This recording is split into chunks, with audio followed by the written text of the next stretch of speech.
We go to part two. It's Saturday. It's about R&B. Like I said, pour yourself some wine. Although she got mad at me for that. But hello, how are you? Welcome to What's Up Podcast. What's poppin'? So glad you could be here. Like I said, I was telling the fans, this is our first R&B episode, which we're gonna continue to do. So I can't thank you enough for coming on the air with us. This is just an absolute pleasure. Thanks for having me. This is fun. I don't have anything to do. I don't have a job right now. You know what? It's so funny too, because a lot, I do a lot of hip hop interviews on this, and I have a lot of people that are like, yo, I was supposed to be in Europe right now. Yo, I was supposed to be in, we had CeeLo on last week, and CeeLo's like, I'm supposed to be doing a residency in Vegas right now. Like, so it's strange times. Definitely strange times. How are you though, and how are you holding up in these times? Good. Yeah, relatively, I can't complain about anything. Like the first month or so, I was so enjoying the downtime because we were constantly on the road. I was exhausted. So to have that freedom to just sleep like a teenager, eat like a teenager, and hang out like a teenager was wonderful. Now, like, 3 months in, I'm like, all right, look. I will say, with everything happening, and we had talked about this before on the show, the slowdown time, I think, was good for a lot of people.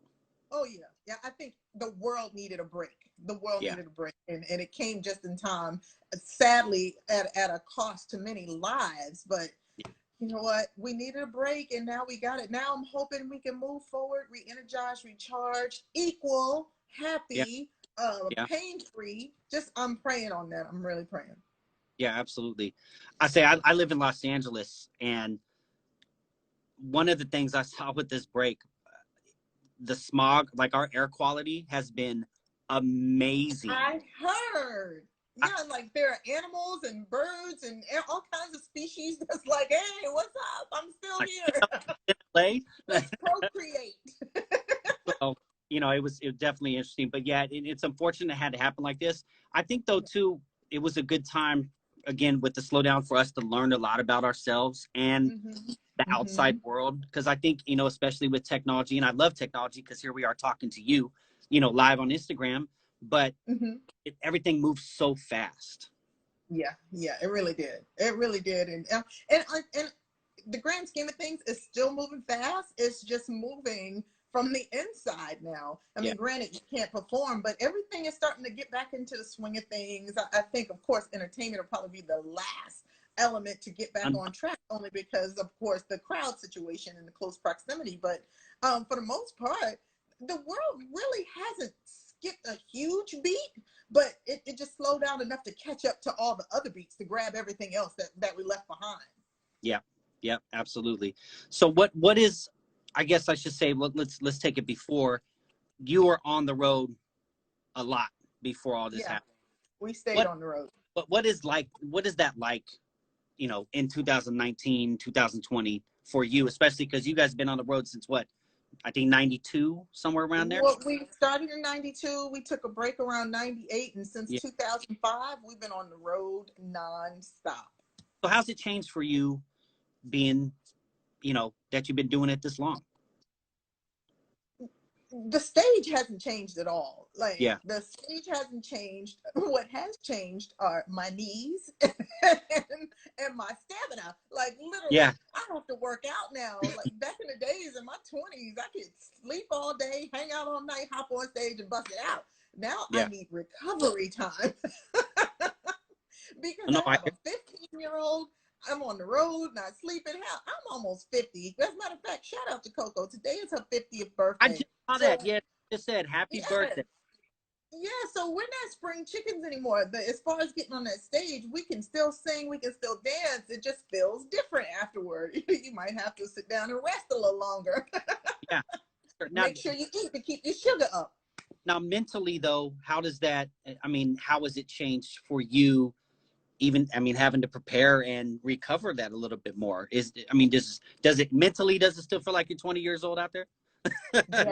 Yes. And that's the thing. Mentally, you still feel like you're 20, but like, I didn't have 4 knee surgeries. My body is like, no, you're not. Calm down. Like, you can't go as low as you used to. Right. I can't can't drop it low. I just drop it, but I stop around midway now. You know. I love it. I love it. I love it. So what's going to happen from here? I mean, obviously, all this that's going on isn't going to be forever. Talking about the virus, that is, or the COVID.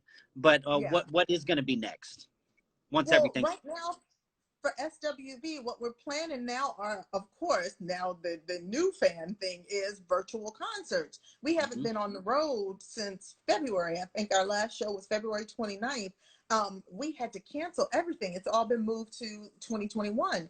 So what we're going to do is we're going to do a live stream concert.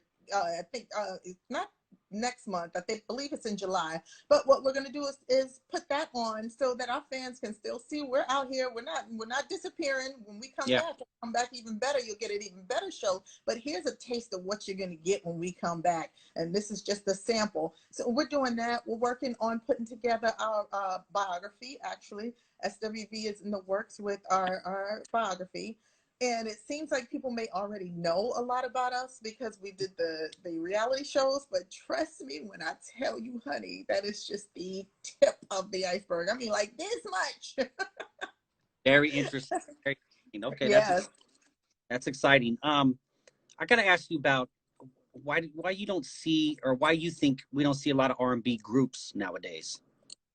We wonder the same thing, like the 90s. And I feel so old sometimes because the other day I just realized the 90s was like literally almost 3 decades ago. So I'm still living on the 90s when doesn't feel like it. Trust me. Trust me. It doesn't feel like it at all. Well, in the 90s, it was a surplus of groups. You had variety. There was some everybody. I mean, there was at least 5 or 6 girl groups out at the same time, thriving. You had a lot of solo artists thriving. You had a lot of male groups thriving. The progression from the 90s through the 2000s to the 2000 teens, it just seems like the groups are just going extinct right now. Like literally the only ones that are out there right now are the older groups, the groups from the past. And we're holding it down. We would love to see some more girl groups out there because it's so cute. I love being in a group. I love having variety. I love being able to depend on my girls. When I'm tired, I'm like, take it away, or we all getting up there vibing together. It's fun. I just love that. So I would love to see that some more. I agree, and it wasn't just R&B. I mean, there were hip hop groups in the 90s. Yes, yes. And you don't see hip hop. You know, someone said on the show too, was like the 90s you had hip hop groups. It went to the 2000, you had hip hop camps, and then there were solo artists off of that, and then everybody just kind of went from there and was like, hey, I don't even need a group because once you made it, you're breaking off of the group anymore. But like you brought up, it's such a good point. Like you can bounce off somebody. Like everyone now is afraid to say that somebody wrote a song for them or wrote that line. You know, it's very isolated. And someone said boot camp click. Of course, boot camp. I mean, but back then in the 90s, it was just all over. But with R&B groups, it was like you said, the guy groups. I can never put my finger on what actually happened though. That's the weird part. It's an evolution. I think when the group started to break up, like for instance, when Justin Timberlake decided to go solo or Beyonce decided to go solo, they were like I guess you would say the cream of the crop in the group. Not that they were better than them, but they were the ones that stood out. So when they left, I think it kind of gave way to other people. You can leave also, and not putting it all on them on their own. I'm just saying when those groups, mega groups, when parts of them disappear, it's just not the same. This is what I think makes SWV still appeal to so many people, is because we are still the original 3. It's been us from day one. It's going to be us at the last day. And people are still nostalgic about the days when SWV was at their height and it was us. Mm-hmm. It is, and I know you said, you know, you love the advantage of having a group, but is there disadvantages when it comes to, especially when the record label, when records came, you know, nobody knew we were going to make this much money off like hip hop and R&B. Was it difficult to have 3 different minds on business decisions? I think, especially with girls, there's always going to be a disagreement. So and again, that's not bad, because if everybody's thinking the same, where's the growth? You need different opinions to bounce off of, because you might miss something. If I'm thinking left, I don't see what's going on right. So maybe that person in the group is looking right and they can see something bigger coming. So yeah, you might have disagreements, but what it's called is a democracy. You come together and you figure out what works best for the group, and you keep it moving from there. Yeah, and I literally agree with you 100%. With everything I try to do, I'm a producer, I'm an artist, I'm an engineer, I do the radio show, stuff like that. But my team I surround myself with they're not yes men, and I definitely don't want some. It's just like, hey, let's. So that philosophy, I completely agree with you. Right. Today, I don't know. I just guess it's easier to do it by yourself. I mean, things go. When I say things move Is fast, it? even a single moves fast now. Like a single, people are ready for a new single a couple weeks later now, no matter what the genre. Well, that's because it's streaming. They don't have to get out there and hit the mama and pop stores like back in the days. I miss that grind about breaking a record. Back in, again, the 90s, the good old days, you would have to literally hit each city, hit each record store, each outlet, wherever you're going, so people can see you. I always tell my son, who of course is only 15, all he knows is social media. I always tell him, you have a privilege right now at your age and your time with your genre. You have the privilege of being able to connect with celebrities on a phone. Back in the days, you had to get lucky to see them walking out of a restaurant. You couldn't just type their name on a computer and be like, hey, what's up? I'm your biggest fan. You have a gift to be able to do that now. So unfortunately and fortunately, it's easier for them, but sometimes I think they miss the point of hard work, because you don't really have to work as hard as you used to make it happen. All you got to do is go viral, which is real easy sometimes. You just pop in a video and boom, sit back. So I just think yeah, it's different. And all the people that follow my show are gonna be like, oh, right now, because I always say this almost every show, but I miss waking up Tuesday morning, going to Warehouse Music, and go see what came out. I mean, usually I'd read about in the magazines, my favorite artist, so I know. But just going and looking through the like what came out, what do we got in it, and then taking it home, unwrapping it, reading the inside while you listen to it. I mean, that was a whole thing. These kids will never, ever know what that's about. But we're gonna have to show them. We're gonna have to show them, because they don't understand how much fun that was. So for up and coming artists, because I have a lot of up and coming and with technology, people have a lot of advantages being at home, being able to do music, especially during quarantine. What would be some of the advice that you would give people? Because you guys were so strong from day one. Once you hit the scene, it was over. But what is some of the advice you give, I guess, in 2020 to some of these artists? Well, the only thing I could tell them is definitely stay true to yourself. There are so many people following the trends. What is your trend? What makes you different? What makes you pop? What makes you want to do this? And if it's something that you can stand behind and be positive on, love and endure with, do that. You don't have to be cookie cutter. I love, like, when what's her name? Lauryn Hill came out. She was so different and people just fell in love with her. Who would think that somebody at that time would just fall in love with a girl who was different from everything else? Then you had the pretty girls, the long hair girls, all those girls. She had dreads and she had this beautiful melanin skin and a beautiful voice, and she just popped. I think she is. I won't say was. She is sick with it, and her voice is beautiful. Her voice is beautiful. But as much as people might criticize the way she is, she's different, and she did her thing. Jill Scott, different, does her thing. Rhapsody does her thing. I love people who stand in their truth and live by it. I love that. So if I have to offer any advice to any young artist, stand in your truth, be you. Look at Cardi B. People clowned her when she was on the reality show, but she's doing her thing. And I love one thing that she said when people criticized her for not writing all of her lyrics. She was like, I don't mind sharing the credit with people. Everybody's got to get on. I'm like, I like that girl. That's a great attitude to have. You come from an era where you had to sound different to be successful. What do you think separated SWV from some of the other groups? Oh, that is simple. That Miss Coco, that voice, when we came out, I don't think there were too many people singing like she can sing. That is one thing I will say about her. You can say what you want, talk about her, do what, throw it in the trash can if you want. But one thing you cannot do is say she can't sing, because that child's vocal cords were blessed by God.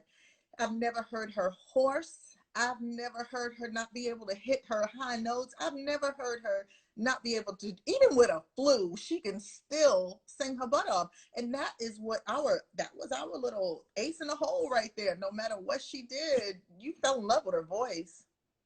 Yeah, and it's very interesting you say that, because not all the time though, when you have somebody, as you said, a stronger voice as that you can actually have somebody to mesh with you, let alone two people. I mean, you guys all, you guys all complimented each other so much, but I think it's just, I don't know. Again, I go to this group thing. You guys accomplished so much by being a group, of being in the genre you did back then. When you're doing these singles, did you think these were going to be like, this is the hit, this is going to, I mean, did you think all this success was going to happen, honestly? No, we did it. We just wanted to meet New Edition. We had small dreams. We I just wanted love to meet that. New Edition. I'm trying to be Bobby's girlfriend, so if I can get a Yeah. record out and he can see me, it'll work. So we wanted our songs to do well, of course, Yeah. but we weren't expecting anything like what happened. I mean, it caught us by surprise. We weren't even prepared for it. Our A&R at the time, he kept saying, "Y'all," we wanted to come out immediately. He was like, "Y'all are not ready. Y'all are not ready." We're like, "Yes, we are. We ready. We ready." What, that music industry slapped the hell out of us. It came out of nowhere, but it was wonderful. I mean, Yeah. everybody can say they had the success that we had, and it was literally like overnight. We put out that first single, and it was an okay response. I'm So Into You came out, and sky's the Yeah. limit. Once Week came out, it was over. Who are you listening to back then personally, when you guys are just starting to get on? I mean, we just heard New Edition, but you know, if you had a playlist like you do now, when you guys were first getting on, what was on your playlist? Well, when we were first getting on, I actually still have a little playlist on my phone that I put together of all my favorite songs from back in the days. But I used to listen to, of course, Mint Condition all the time. I don't know if you remember Chucky Booker. Yes. Do you remember? Oh, I love Chucky Booker back in the days. I used to listen to him constantly. Joe. Actually, Joe came out a little after us, but he helped us with our album. So, of course, we heard all of his music way before it came out. Yeah. Of course. Intro, naturally In Vogue, of course, In Vogue. Who else? Tevin Campbell.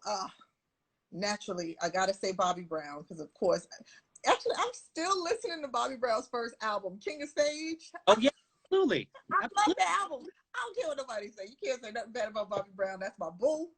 Me Yeah. and my husband already discussed this. He By the knows. way, your husband just asked if he has a good voice. I Bobby, saw, no, Bobby no. has a great If voice. Eddie said, does he have a good voice? Does he personally have a good voice?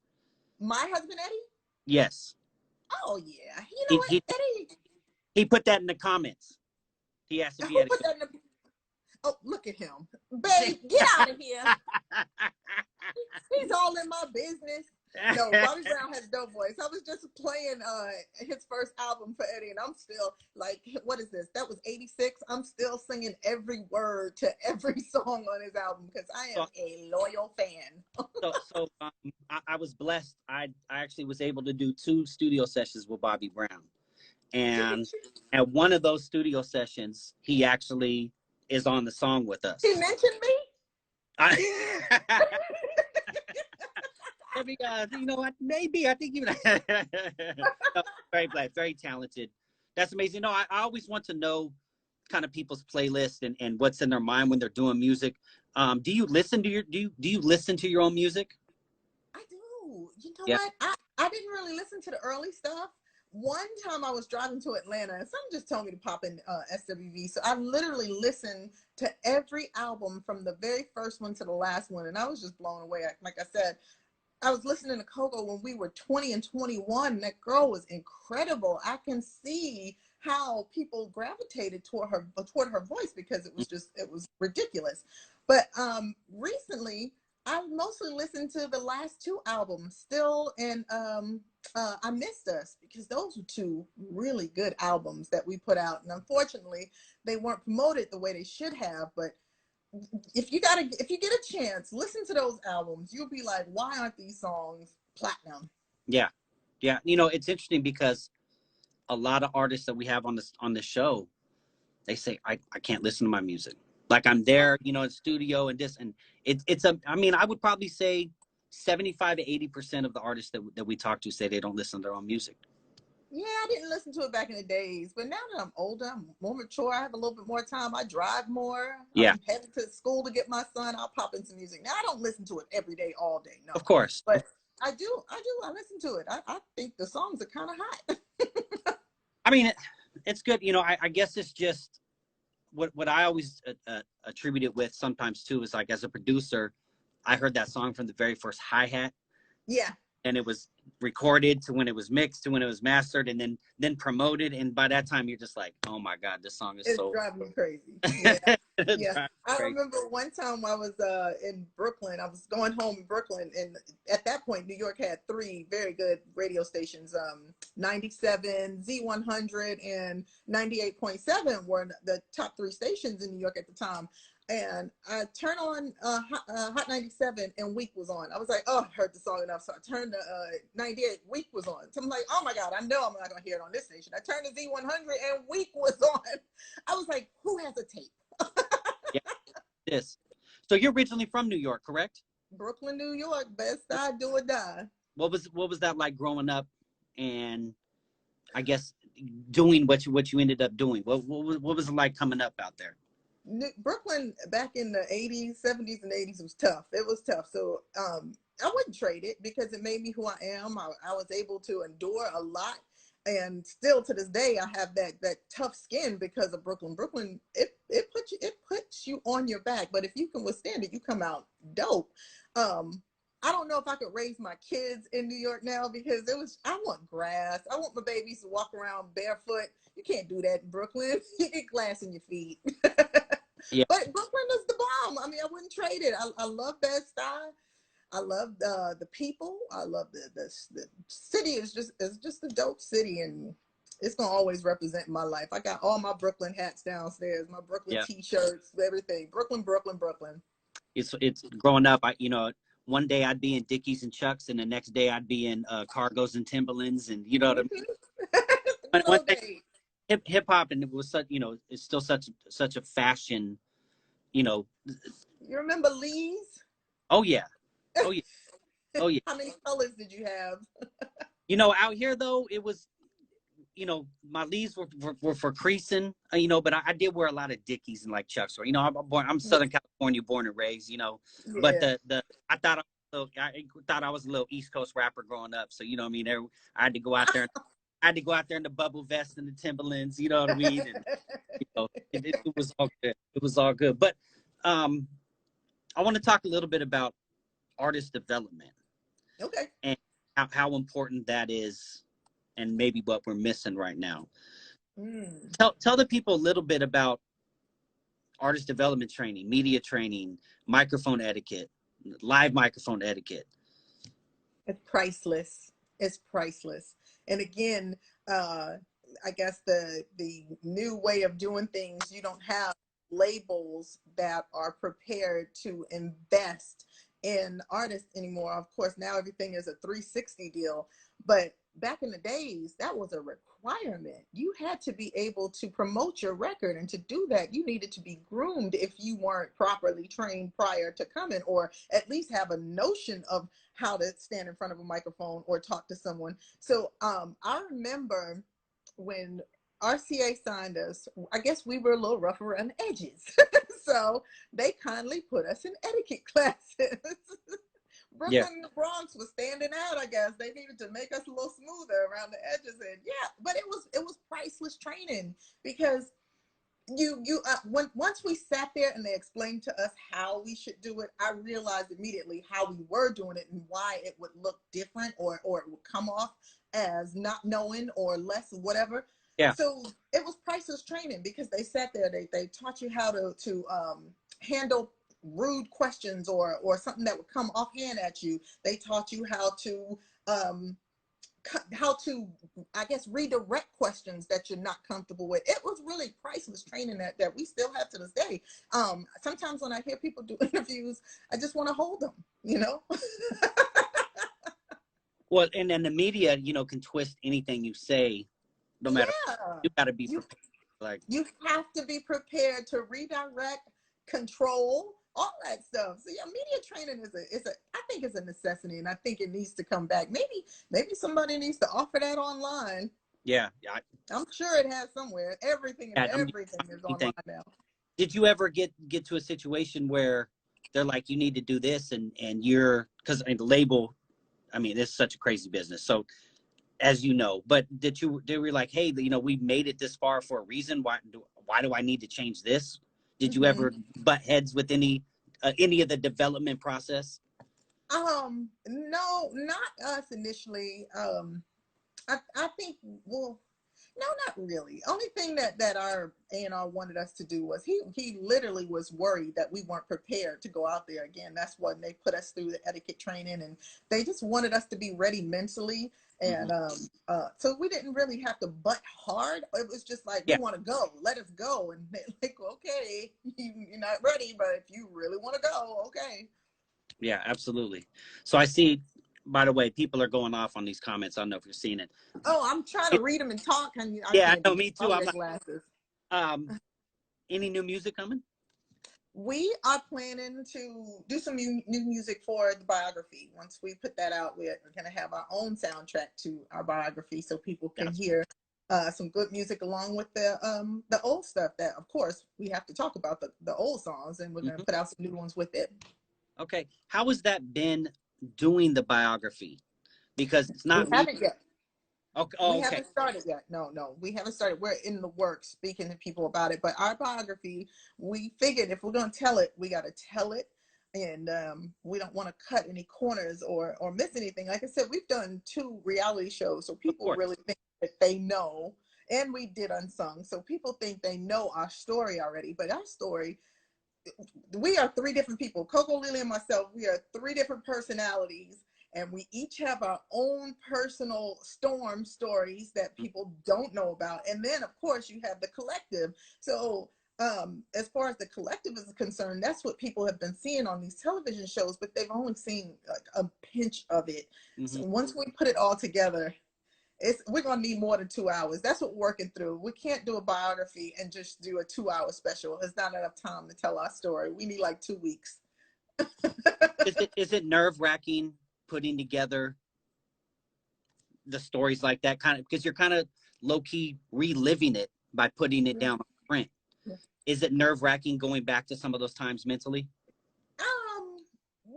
Yeah, sometimes. But what we did was we wrote down key points that we wanted to talk about, and after we wrote down everything that we thought we should talk about, we had to read each other's thoughts. We had to read what they did. So if there was a problem, we are able to discuss it. And look, this is why I felt this way, and this is why you felt that way, and let's tell what we felt. Absolutely. So obviously the biography's coming. You're going to do new music for that. I see a lot of people ask too, is there ever a possibility of a solo album? Oh, not for me. No. I would never do a solo album. For one, at this point, I'm 49. I'll be 50 next year. I'm trying to retire. I'm trying to retire like in the next 10 years. So no, I don't, and I can't compete with these young girls in the booty shots, and my son don't even want me to wear a sundress. He says sundresses are for thoughts. I'm like, sundresses are not for thoughts, bro. Yeah, it's a whole different game out there. I get you. I can't compete with that. I'm married. And like I said, I got 2 sons. My oldest is 23. My youngest is 15, who thinks he's my daddy. So I can't compete with these young girls. One of the men of the house. He's got his pride. How is it to manage that, being a mother and being on the road and everything? It's got to be tough. It's exhausting. And again, that's where I initially was grateful for the shutdown because literally my husband and I are passing each other in the airport. So he gets to spend time with my son, and I come home and I get to spend time with him. But it was still not enough time to spend with him. He spent more time with our nanny and in school and in sports than he did with us. With this shutdown, I mean, like, we're eating together, we're cleaning together, we're doing homework together, because of course he was still in school when the shutdown happened. We're doing homework together. Everything was together in this house, and it was very refreshing to spend time with him. And then that's when I realized he really thinks he's my daddy. I mean, like I said, as he should. But no, it's such a double-edged sword, because as you're being a great parent and providing, you know, it at the same time, you kind of feel personally like, well, but I'm not doing this, or maybe I could, but it's, it's tough when you, I mean, I think a lot of people don't understand the life of a star.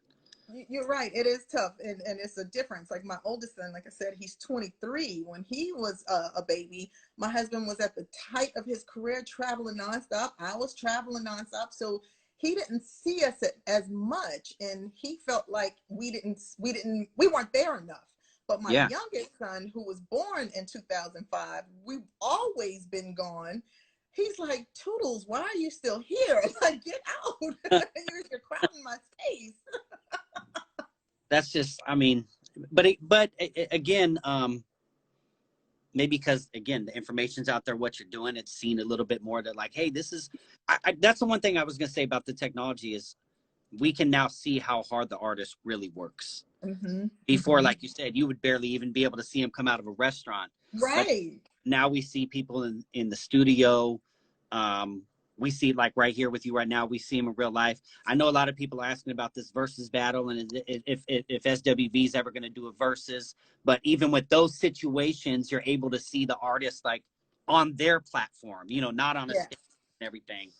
Hey, we would love to do a versus, but I mean that seems like fun. I want to do a versus with T-Pain. He was hilarious. That was a real good one.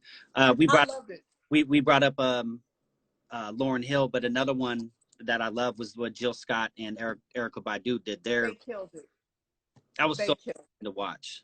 Yeah, they killed it. The beauty, but again, that's the beautiful thing with this technology. And like you guys said, you're gonna maybe do something virtual and everything. Well, at least we have that, right? And I commend it again. Highly appreciate you coming on our show, and I commend these other artists that are doing stuff like this. Todd Davis put me on yesterday. He's like, you haven't seen the thing Keith Sweat's doing? And and I hadn't seen it for some reason, and I watched it last night, and I said, this is amazing, so we really do appreciate the technology. I can't thank you enough for coming on the show. I mean, thank you for having me. This has been awesome. I mean, we're going to do these R&B nights at least once a month. I think it's important because I don't think I've heard a real new R&B song in a long time. And it's one of my favorite genres of music. So when I listen to R&B, I listen to you, New Edition, D'Angelo, and everybody else. Drew Hill, you got Drew Hill, Bridge, Monica. 112 making another, they got new music out. Jagged Edge. Sweat, H-Town. So I think it's important for my platform to continue to have people such as yourself and of course your group, because I want to spread the knowledge that there's such good music out. And one thing that was always taught to me in every studio I worked at and every A&R I've worked with, and they've always said, it's a new song if somebody hasn't heard it. So that's the truth. And I think it's so important to have people like you on my show. So I'd love to have you back, especially, when you guys get the biography going and stuff like that. And just please, I'll keep in touch. You keep in touch. And I just thank you so much. This has been awesome. Thank you for having me. And again, whenever you got something where, you got a home here for sure. Thank you. So I hope you get on the road soon too. And please, if you guys hit Los Angeles, I'll definitely, I'll definitely be there for sure. I have never seen SWV live, so. What? Oh, hell? I'm gonna have to choke you up. So now, see, we were supposed to be there April 3rd at the Greek, but of course we'll be there next year. Todd knew about it and was like, you got to go to CSWV, and I think this was in like January or something like that. I'm like, of course, at the Greek. So I'll definitely come see you guys when you get back to LA. So until then, safe travels. We all love you. Everyone's blowing up on here, and bye everybody. We will see you soon. All right, love. Bye-bye. Bye-bye. All right. R&B Sunday. There we are. That was a lot of fun. Look, today was a dope show. Shout out to Kelly Price. Shout out to Taj. That was amazing. I will say, even though I haven't seen him live, I do the knowledge. And thank you for everybody, by the way, tuning in. Go see SWV live and go see these acts we're talking about live. You will never see anything like it. You know what I'm saying? Shout out to Eddie George. Shout out to Devontae Riley. Shout out to everybody that was on the show. Now, look, when we hang up right here, go check the replay. The first show, again, was with Kelly Price. That was awesome. And then if you missed the beginning of the show or middle or everything, go back and look. It's on my IGTV. We'll be back next Saturday at 5 o'clock with, actually, I don't know if I'm allowed to say yet who we got, but we got a good show coming for you. And it's What's the Word Podcast. What'sthewordpodcast.com. What's the Word Podcast on YouTube. You can go look at some of the episodes. Last week we had Smooth B from Nice and Smooth. We had CeeLo. So, go ahead and check the replays. These will be online very soon. Shout out to the lovely ladies that we had on this show. Our first R&B night was a success, and it will continue to be a success. Shout out to Todd Davis, Kelly Price, Taj. We love y'all. We'll see you soon. I'll see everybody next Saturday, 5 p.m. Pacific. What's the Word Podcast. Peace.